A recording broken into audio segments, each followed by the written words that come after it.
ត់ទាន់ចង់បានសរសើរ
បានសុំលេខទូរស័ព្ទទេចាឃើញខ្ញុំមិនមានសង្សារតែខ្ញុំមិនអត់ទេចាមុខខ្ញុំស្អាតប៉ុណ្ណឹងដែរតែអត់តចង់បានសង្សារឃើញខ្ញុំមិនមានសង្សារប្រាប់ចង់មិនអត់ទេចាដូចខ្ញុំខ្វល់អីញ៉ាំញ៉ាតែអត់តចង់បានសង្សារ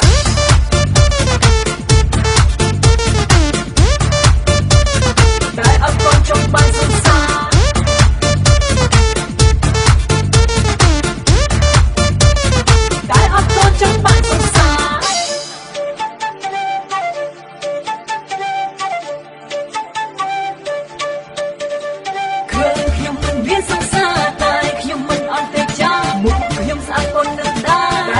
ចង់បានសង្សារ